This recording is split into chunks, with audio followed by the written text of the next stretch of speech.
All right, I'm going to show you a little trick today. I learned about a turkey, and it's a lot easier than carving it on the turkey.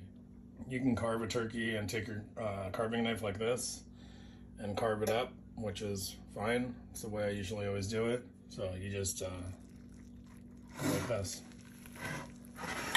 You can just break the whole thing right off. See that? It's off. Like that. Just spread it off of there like that. Purpose is I think you see what's going on. Basically, maybe cut it with a knife down there or just pull it off, and you can throw the whole thing right and just completely clean off the bone.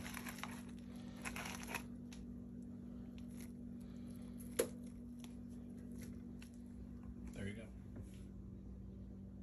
Anyway, that's the tip. Hopefully that helps you with Thanksgiving and getting the most meat off of your turkey. All right, happy Thanksgiving. Hopefully you enjoyed the tips.